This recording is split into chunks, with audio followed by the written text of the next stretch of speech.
여기서는 그 16, 17번에 씹을 때 아프다라는 주소로 오신 분인데요. 포켓이 깊고 치주 상태도 안 좋고 교합도 굉장히 부담스럽고 해서 이 정도면 사실은 발치도 생각해 볼 만한데 그 환자가 좀 더 그 치아 수명을 더 오래 더 두기를 원해서 좀 더 연명 치료를 해볼까 이런 생각을 해봤습니다. 그래서 이런 경우에는 한 교환면을 한 2mm 정도 과감하게 쳐줄 필요가 있죠. 그래서 교환면 2mm 정도 과감하게 쳐주고 필요하면 엔도도 해서 아, 뭐 이렇게 저렇게 지내면 그러면 이제 그 어태치먼트가 안 좋은 부분에 그 PDL들이 이렇게 바깥쪽으로 이 뼈가 그런 거를 이렇게 위로 밀어내죠. 그 정출을 시켜서 한 2mm를 잘라냈는데도 다시 대합치에 닿는 경우를 많이 보죠. 이런 거를 그 근관 치료를 동반한 본 레벨링 치료라고 이제 이름을 붙이고 있는데요.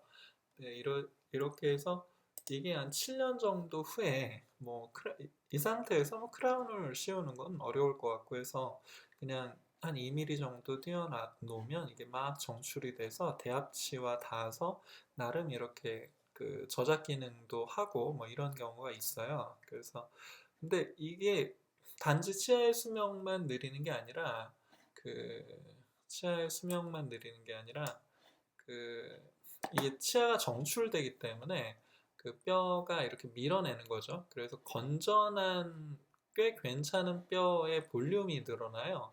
꽤 괜찮은 뼈의 그 하이트가 증가됩니다. 그래서 임플란트 하기 전에 그런 전 단계로서 환자가 바로 발치를 원하지 않으면 치료 옵션이라는 거 다양한 그래도 몇 가지 다양한 게 있으면 좋잖아요. 그래서 이런 거를 본 레벨링 치료를 가끔은 해주고 있습니다. 실제로 이건 엑스레이상이고 실제로는 거의 팔라탈 루트는 거의 다 에이펙스까지 드러나는 수준이었거든요. 그래서 이 상태에서 이제 환자가 그 발치를 그 원해서 7년 후에 이제 발치를 하고 그 다음에 한 더 기다렸나 봐요. 하다 보니까 한 2년 더 지나서 이제 임플란트를 해야겠다 하는데 이 정도면 뼈도 괜찮죠. 그래서 어떤 식으로 이제 치료 계획을 17번이죠. 17번에 뭐 이렇게 어떻게 임플란트를 심을까를 계산을 해 보는데 여기서 이제 이게 픽스처고 이게 어버트먼트의 징지발 하이트 부분이고요.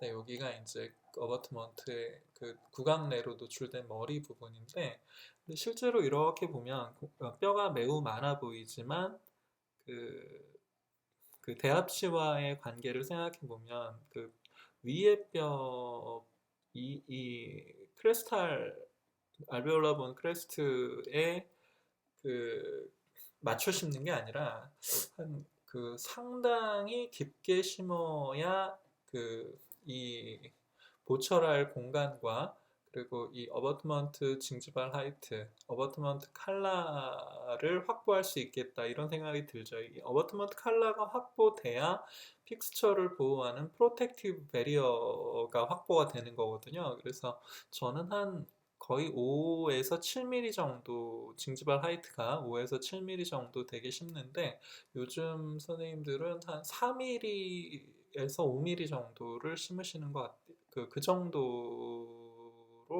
많이 이렇게 옛날에 2, 3mm에서 요즘 한 4mm에서 5mm 정도로 많이 늘어난 것 같더라고요. 그래서 이렇고요. 그래서 7번은 그렇고 6번도 마찬가지죠. 이런 식으로 해서 그 거의 한 3mm 이상 깊게 심어야 할까? 뭐 이런 생각을 해보죠. 물론 대합치를 치면 공간이 나오지만 대합치를 또 많이 치면 그 근관 치료를 해야 되잖아요. 그래서 뭐든지 이렇게 적절한 게 좋으니까. 그래서 이제 수술을 들어갑니다. 그래서 이게 그 6번일 거예요, 아마. 저는 이렇게 상악동 같은 경우는 그 포인트, 필요한 포인트에 이제 이렇게 이게 뭐지? 그 펀치 드릴로 표시를 해놓고 가운데 이제 그 템본드 같은 거 얹어서 CT로 다 확인을 한 다음에 그다음에 이제 플랩을 이렇게 인시전을 해서 플랩을 반을 제끼고 여기에 이 포인트에 맞춰서 표시를 해요. 그 다음에 이제 플랩을 다 제낍니다. 그리고 이 표시를 중심으로 트랩핀을 역회전을 해서 동그라미 이 표시를 중심으로 동심원을 하나 그리죠. 4mm 정도 되는. 그래서 이게 맞다 하고 컨펌이 되면 이제 드르륵 해서 여기 필요한 만큼의 뼈를 아예 떼버립니다. 그냥 그 우리 골 이식할 때 이렇게 그 도넛 사이트에서 뼈 떼는 것처럼 그런 식으로 하면 오히려 더 정확해요. 이게 그 2mm, 3mm, 4mm 이렇게 드릴을 그 사이즈를 키우다 보면 우리가 원하지 않는 방향으로 갈 때가 꽤 있거든요. 물론 이렇게 그 아주 호모지니어스한 뼈 상태라면 별로 걱정을 안 해도 되지만 그리고 저는 그 이종골이나 합성골 같은 거를 넣는 걸 매우 싫어하기 때문에 그 자가골을 아무런 그 부담 없이 뗄 수가 있잖아요. 그래서 이런 방식을 좋아합니다. 그래서 이렇게 하고 밑에 이제 AB컬에 그 뼈가 약간 남았을 때 이 뭐 해치리머나 뭐 이런 크레스탈로 올리는 그런 기구로 그냥 뭐 대단히 뭐 상악동절을 올린다 뭐 이런 것보다는 예, 그냥 뼈를 부순다는 생각으로 진행을 하죠. 근데 이게 3mm 외경 4mm 트래핀으로 이 드릴링 사이트를 만들었을 때 한 4mm 정도 되는 이 해치리머를 쓰는데 이 해치리머가 반드시 그 좋은 결과를 내는 건 아니에요. 그래서 해치리머를 했는데 잘 안 들어간다. 이게 약간 이게 기우뚱하면서 그 뼈를 그 잠수함 해치 열듯이 상악동 저의 뼈를 이렇게 열어버리는 건데 그게 잘 안 된다 그러면 오스테오tom으로 그냥 툭툭 치는 게 그 툭툭 친 다음에 다시 그 해치리머를 쓰는 경우가 많죠. 근데 이 경우에는 또 사람이 이렇게 수술하다 보면 그런 그 다 알면서도 안 할 때가 있잖아요. 그래서 3mm짜리 해치리머를 쓰다가 잘 안 돼서 3.5mm를 쓰기도 하고 뭐 이렇게 저렇게 어떻게 해서 올라가라 이러면서 이제 했던 것 같아요. 제가 이게 하도 오래전이라 잘 기억은 안 나지만 이런 그 수술 리뷰 이런 코멘터리를 찍는 거는 이런 거를 이런 걸 뭐 보는 분들이 많지는 않겠지만 이런 거를 누가 본다 생각하고 정리를 하면 그 도움이 돼요, 저한테. 그래서 저한테 도움이 되려고 찍는 겁니다. 이거는 이제 3.5mm 직경 3.5mm 그 해치 리머를 사용해서 이렇게 조금씩 조금씩 올리고 있는 것 같아요. 어떤 기구를 쓰는 거는 크게 상관은 없고 자기한테 익숙하면 되는 것 같습니다. 근데 이것저것 익숙하지 못한 상태에서 이것저것 쓰면 그게 오히려 안 좋은 것 같아요. 그, 항상 이렇게 예지성이라는 건 그 기구랑 친숙해지는 것도 중요하거든요. 그래서 저는 있는 거 씁니다. 해치리머가 그냥 있길래 그냥 쓰는 거죠. 이렇게 다시 3.5mm를 썼다가 다시 4mm를 써서 이 정도면 될 것 같다 뭐 이런 생각을 했던 것 같아요. 그래서 이 길이가 얼마인지는 그 항상 수술할 때는 그 근관 치료할 때 쓰는 그 메탈 룰러 있잖아요. 그런 룰러를 하나 준비해서 이게 얼마 정도를 내가 올렸는지를 길이를 그, 그 눈금이라는 것도 우리가 기구마다 다 다르니까 그 룰러를 쓰는 게 중요하죠. 사실은 이런 수술할 때 그 본이 픽스처와 접하는 본 하이트가 5mm 이상이다 그러면 그 위에는 그냥 크게 걱정 안 하셔도 됩니다. 그냥 뚫어도 되거든요. 그냥 트래핑으로 그냥 통째로 다 뚫어도 그 예후에 큰 상관은 없어요. 그래서 그런 거 너무 걱정하지 마시고 이제 그, 약간 조심해야 될 건 이제 본 하이트가 실제로 픽스처에 걸쳐질 그냥 본 하이트 말고 픽스처에 걸쳐질 본 하이트가 한 3mm 이하일 때 그럴 때는 좀 조심해야죠. 그래서 이런 수술하다 보면 이 그 밑에 상악동 막이 보여요.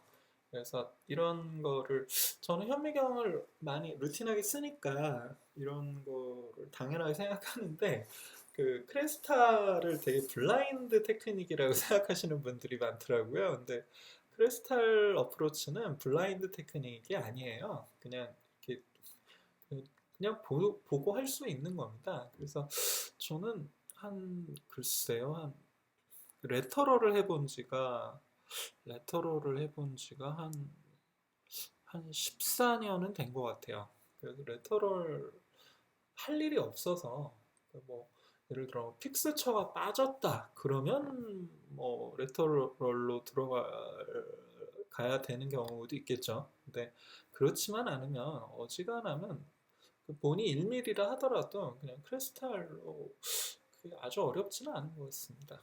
그래서, 지금 꽤 깊게 심으려고 했죠. 근데, 이것도, 그, 이런저런 생각을 해서, 술자가 결정을 하는 거죠. 시술하기 전에 계획하고 시술 도중에 또 계획을 바꾸는 경우도 많잖아요. 그래서 이렇게 저렇게 해서 근데 중요한 건 수술할 때 그 반드시 뭘 해야 된다라는 그 강박관념 그런 거를 안 가지는 게 좋죠. 그래서 적당히 해도 될 만한 그런 목표를 가지고 이게 이제 수술 후에 이제 그 멤브레인이 조금 올라가고 뭐 이런 상태인데 아주 깊진 않죠. 생각보다는 조금 얕아졌고 그리고 여기 방향이 약간 밀린 것 같은데 이게 파노라마상의 어떤 그 포컬 트로프 뭐 그런 효과 때문에 아니면 촬영 각도의 효과 때문에 그런 건지 실제로 많이 기울어진 건지는 사실은 나중에 모델을 봐야 알죠. 그래서 이 정도면 보철 가능할 것 같아서 그래서 이제 그 나중에 이제 2차 수술이죠. 2차 수술은 그렇게 적당히 8번 라운드 역시나 액세스와 마찬가지로 8번 라운드 보로 널찍하게 하다 보면 여기 뭐가 비쳐 보이죠. 그래서 그 역시나 이게 그 현미경으로 이렇게 보면 잘 비쳐 보여요. 그래서 아주 루틴하게 쓸 수가 있습니다. 물론 이 픽스처 위에 커버 스크류를 한 1mm, 1, 2mm 정도 긴 커버 스크류를 쓰면 세컨스를 하기가 편하겠죠. 대신에 약간 그러니까 2차 수술하기 전까지 한 3, 4개월 동안 약간 노출되거나 코로널 인펙션의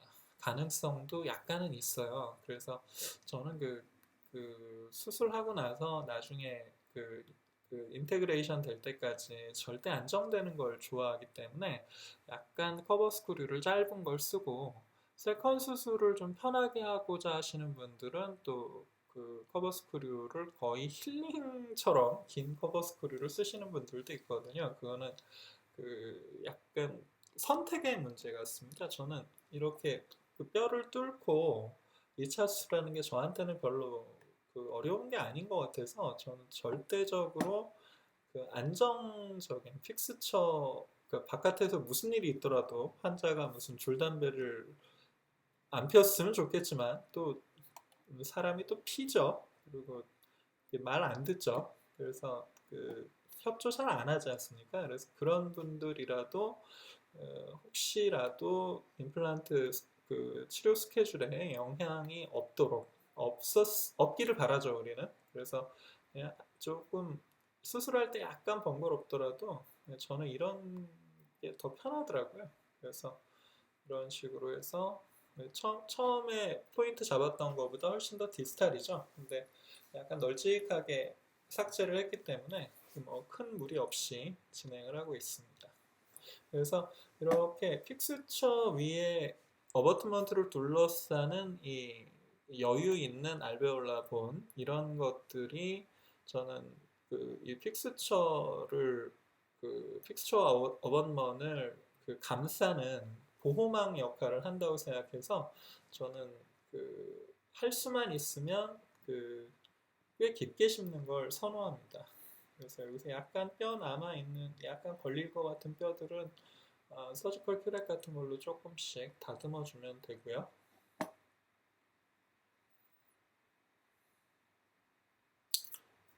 이건 7번이죠. 7번도 이게 너넥스 픽스처를 그 마운트를 이용해서 심은 거죠. 그래서 이렇게 하면 되겠구나. 근데 사실은 이렇게 그 뼈 삭제가 많으면 출혈이 되는 경우가 있거든요. 출혈이 그래서 그 이게 이제 어번먼 연결했을 때고요. 그 어번먼을 연결했을 때는 저는 반드시 어번먼을 연결하고 찍어요. 그래서 혹시라도 그 갭에 혹시 이게 체결이 제대로 됐는지 이거를 확인을 하는데 그 너넥스 픽스처에 너넥스 어버스 쓰면서 뭐 체결을 걱정하느냐라고 생각할 수 있지만 이게 깊게 심었을 때는 뼈가 걸릴 수가 있죠. 그래서 그 좀 번거롭지만 찍고 있습니다. 이렇게 하고 이제 최종 고철이 이렇게 된 상태죠. 그래서 기성 어버트먼트를 써서 그대로 고철을 할 수 있는 수준의 약간의 패스 차이가 있지만 그렇게 해서 마무리를 했습니다. 여기까지 하면 또 되겠네요.